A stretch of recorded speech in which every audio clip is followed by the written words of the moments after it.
So, big game, a lot of emotion on the line. The ball goes off of the fingertips of a player in the last few minutes of the game. Maybe the player didn't know that the ball had gone off his fingertips, but if he did, does he go over to the refs to say, hey, the ball went off of me? In most cases, we know that the player is not going to go over to the ref.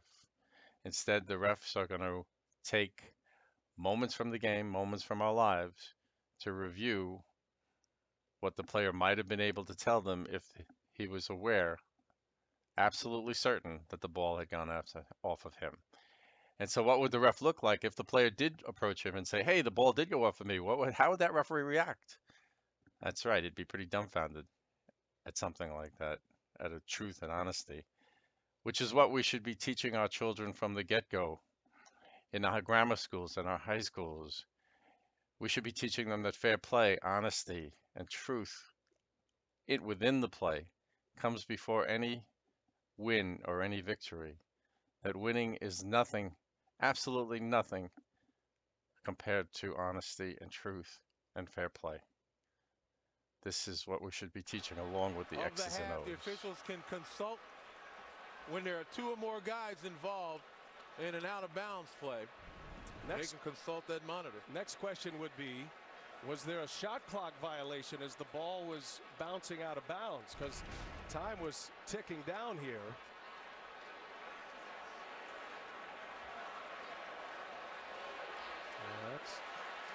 That's off Ulis's hands. Clearly Ulis. Perhaps the young man who touched the ball last didn't know that he had touched it last. But if he did know, would he have gone to the refs and said, "You don't have to go to the replay. I touched it last"? I don't know the young man, but in most cases, I don't think any players in America would do that. Now, referees have replaced our moral sense, our need to be truthful. Instead, there is only the need to win, no matter what. And the end justifies the means, and the means is cheating. In many cases, the means is just simply not telling the truth.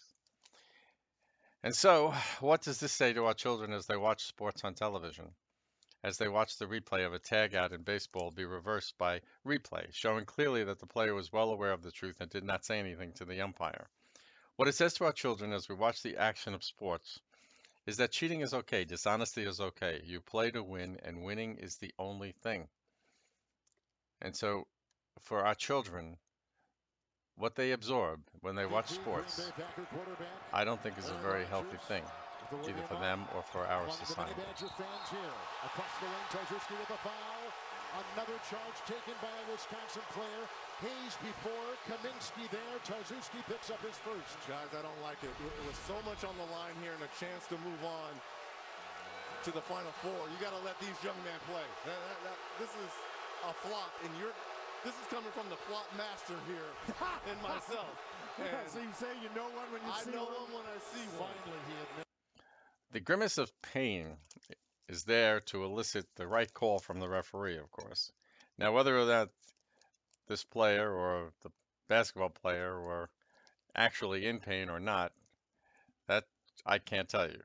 But in most cases, we know that it's basically histrionics to influence the play. And so we sit there and watch the game with our children. We watch the player on the ground grimacing and in pain. And then what do we say to our children when the player suddenly gets up and runs back into the playing field and says, "I'm okay," almost immediately? Well, we tell them that that's the way the game is played, that players will do this kind of thing, act as if they're in pain in order to win the game. Which brings us to our national pastime, baseball, and a little practice known as framing.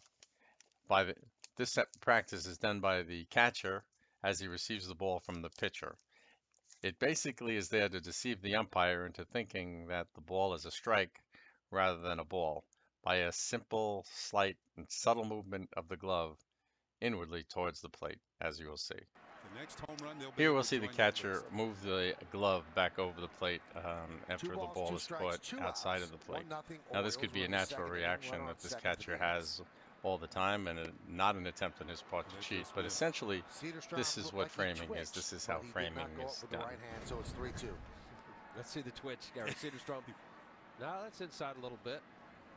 Anytime you see the catcher pull the glove back a little bit, as Gleb Joseph did. And so our little sports enthusiast here sees the subtle form of cheating in baseball. He sees the rather obvious form of cheating in soccer and sometimes in basketball. And he absorbs this. He takes this on as part of what has to be in order to play sports in America. And what about the football player who dives down to the ground and makes the catch and jumps up and raises the ball over his head and says, "Look at this, I caught the ball. The referee, you don't have to go to replay." And then when we go to replay, what happens? We see that it touched the ground. And the player has that sheepish grin on his face, knowing that he tried to deceive the referee into believing that it had not. My daughter asked me, how do they do that? Why do they cheat like that? That was 30 years ago, she asked me this. And I had no answer for her. I just simply said, this is just sports. It has nothing to do with anything. But as I grew older, I realized that it had everything to do with the way we are as a society, what we allow in business and professions and the trades from day-to-day living. We allow the cheating and the deceiving to go on, and we do nothing about it. And what we have to do is go back to the high schools, to the grammar schools, and we have to coach our children to the reality that winning is not everything, that winning is not the only thing, that fair play, honesty, and truth are more important than winning. We have to teach this at the grassroots, so that one day, one of those kids, when they're playing the game, they go to the referee and they say, "I touched it last," and look at the reaction of the referee. You know this has got to happen. Perhaps the two basketball players at the beginning of our video did not know that the ball had gone off of their hands. But we do know that in almost all cases, a player will not go to the referee or umpire with the truth. We know that the importance of winning is too great, and that victory dwarfs any sense of fair play, any sense of the truth. In the end, the win is all that matters. It's really the only thing. And as members of a society, we see the abuse of truth. We see people acting without fair play, just in almost every walk of life. And so the only thing we can do is we can go to the parents, we can go to the grammar schools, we can go to the high schools, and hope that they see the vision of a future where truth and honesty is always in play. We have to instill in our children this sense of truth, this sense of fair play. So, if anything, I hope that we can at least begin to hope for that and begin to hope that someday one of our players does go to the referee with the truth and change the way sports are played in America and perhaps change our society and ourselves. Thank you.